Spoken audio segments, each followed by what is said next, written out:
like to call this to order. Reconvene. Motion to reconvene. Okay. Second? Okay. We are going to allow Mr. Lamora to speak for 20 minutes. Those of you who can no longer than 20 minutes, please agree to.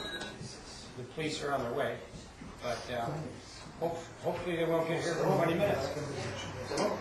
So, Mr. Lamora, you may continue. Thank you. New York State is a home rule law state. We all know that. We all know what it means. It means that we're given the authority to govern ourselves. As long as our home rule law, our local law, doesn't contradict the state law. The attempt the state has done with Article 10 is they have not removed our ability to adopt local laws. We still have that ability. But they've created a general law, which is according to the law, just as a lot of things are. But they've manipulated the intent of that law to take away our self-governing right. In my opinion, they have. This is redundant, and it's an arrogant abuse of power, in my opinion. In our own local law, in our draft zoning law, we have a measure for determining what is overly burdensome, in our opinion. We have site plan review. We have a lot of criteria to establish what we think is not burdensome to us as a community. That's what comprehensive planning is about. That's what we're supposed to do, and we've been given that right by the state. They're just using this law, they're manipulating the law for the purpose of promoting wind industry. And the level of corporate influence in this process, to me, is alarming, and it represents a continuing erosion of the founding principles of our country and the integrity of our own government system. Not just here, but in the state, and it's going to be in the United States as a rule. What exactly does this represent for each of us? There's been a lot of people in this process that have expressed a concern for what legacy they're going to leave to their children. Can they keep their farm and all that? What good is it going to be to own a farm or inherit that to your children? Is this the vision we want? Do we want our children to inherit a country where all the individual and community rights of self-determination have been relinquished, stolen by a totalitarian, intrusive government, manipulating the very laws that are designed to grant us that right? We all have ancestors who fought, died in all the wars that we've had to defend our democracy. There's a lot of people right in here who have fought to defend that. Are we going to just roll over, let 250 years of sacrifice be for naught, just so that some giant industrial conglomerate can profit by buying off our elected government and luring otherwise well-meaning citizens to abandon their principles and logic in the pursuit of environmental salvation or personal profit? We cannot give away our right to self-government. It's too precious. We must oppose Article 10 by challenging this fundamental basis for their authority. The first thing that we have to do that is we have to make sure that our own zoning law is following the laws that we've been granted. Which means, and you all understand this, we've said it many times, once we've adopted a comprehensive plan, our zoning law has to be compatible with it, and it has to be designed to implement that comprehensive plan. Our law does not do that. Not in regards to industrial wind development or intrusive development, but particularly with wind development. I'm going to, seeing as how I don't have the 20 minutes, I'm not going to ask you to indulge me and read the further excerpt from Patrick Henry's speech. Although if anybody wants to hear it, I'm glad to email it to you so that you can understand the relevance of it to this issue that we have right here. I'm going to go directly to why I think and what recommendations I'm making to this board to change in our draft zoning law. First of all, the enabling laws of the comprehensive plan and our home municipal law grant us the right that is expressed in our enacting clause to protect the health, safety, and general welfare of the community. It also gives us the power to protect the visual and physical environment of our community. It's an express granting and law illegal in that law. It's a defendable right. The first thing I'd like to ask this board to consider is to add to the enacting clause, after the word community, and to protect the visual and physical environment as part of that enacting clause. The second thing is, in the purpose clause, I would like you to strike the phrase, encourage the use of alternative energy systems. That is not in our comprehensive plan. We have not encouraged the use of alternative energies, especially not in industrial wind turbines. In fact, we've discouraged it. We've said that it's a bad fit for Cape Vincent. There's a lot of reasons we've decided it's not suitable for Cape Vincent. We should take that out of our purpose clause. Next, in section 4.3, under prohibited uses, now I'm gonna pass that one for a second.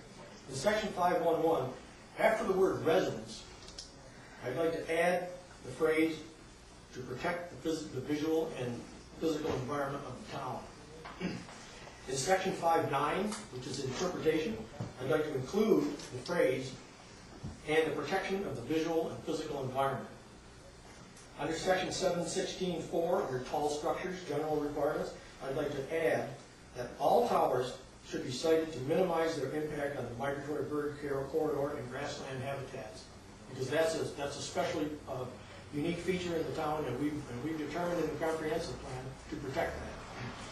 Under section 7.6.10, WECS, I don't know how you pronounce it, W-E-C-S, I'm going to call it WECS. I'd like to change the intent to read the following.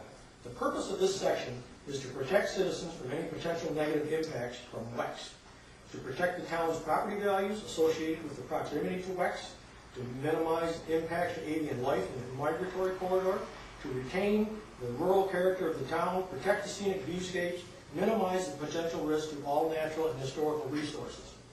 Under section 7.16.10J7, I'd like to change the setback from the Seaway Trail to 8 miles.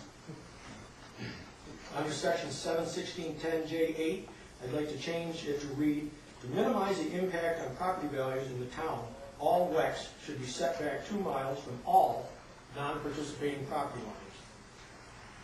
Under section 7.16.10J, I'd like to add the following requirements. 9F, to protect the property values of our neighboring towns, and Clayton and Lyme, all WECS shall be set back 2 miles from our town boundaries.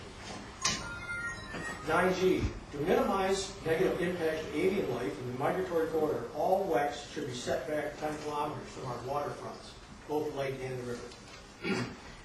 9H, to preserve the scenic views both from and of the St. Lawrence River and Lake Ontario, all WECS shall not be permitted in the river district or the lakefront districts or the ag residential districts.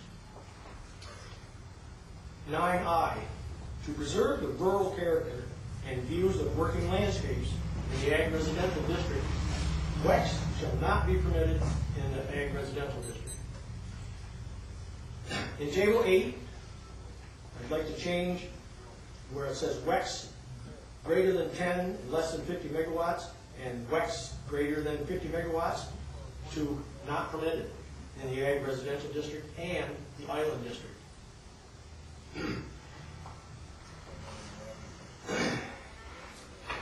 At this point, I would like to go back to this. In section 4.3, where you have prohibited uses, I would like to add industrial turbines greater than 50 and less than 50 megawatts be not permitted in the ag residential district. The reason there's 2 reasons for asking for these changes. First of all, we are granted by town law to protect the visual and physical environment of our community. We've determined in our comprehensive plan that that is the primary goal of this community.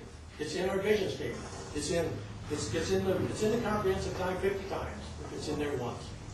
And yet, we don't have a single criteria in the zoning law to implement that.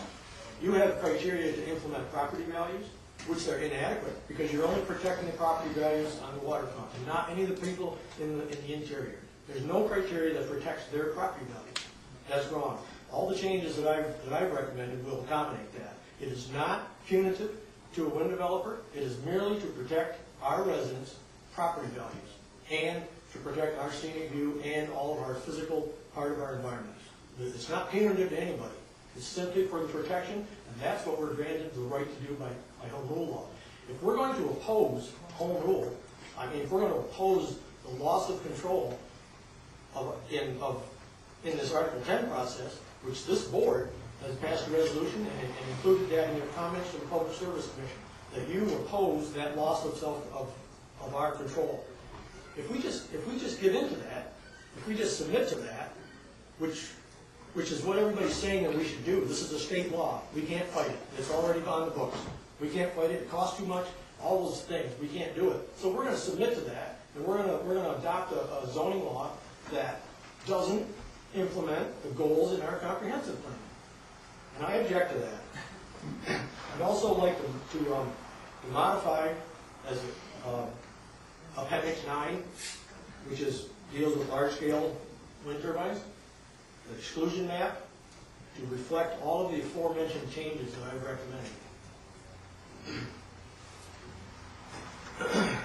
I also understand that, to further bolster my opinion about this, I understand that last night at the town board meeting, this board passed a resolution to go after the SASS station in New York State, which for anybody that doesn't know that, is a scenic area of state significance. What's implied in that is that in this area, all along the Thousand Islands, which we are a major part of, the visual environment is worthy of being protected. This board has agreed to that, and yet you're willing to approve a zoning law that doesn't protect that. I just cannot understand the contradiction. My opinion is, and I'm going to say this to the community, I'm not a man of great resources. I have limited resources. It doesn't matter if anybody knows that or not. But I'm willing to support this board to oppose the loss of self-control, of our local control that the state is attempting to steal from us in this Article 10 process. I support you in that opposition. But I cannot join in the fight or spend any more time in the fight if we're going to compromise our principles to do that, which is what we've done. This zoning law is compromising. We're bowing down to the state and allowing them to take our self-control in the name of a law that we are afraid to fight. We have the right to do that. The Constitution gives us the right to petition the government, and it gives us the right to redress, which means we can challenge that law on the grounds that it is not appropriate. And Mr. McSherry made that discussion to me, that the law is not appropriate. The reason that it's been instituted is to further corporate interest and profit.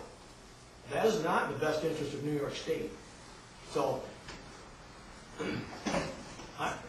I'll just repeat that I'm willing to join this board in opposing that. I'll go to Albany, I'll sit on the steps with you, I'll sit with any members of this community that are willing to do that. But those are my terms. I'm willing to fight on principle, but I'm not willing to compromise them. Thank you. Will you leave, Dave, before you go, will you leave the recommendations? Yes, sir, I will. They're right here.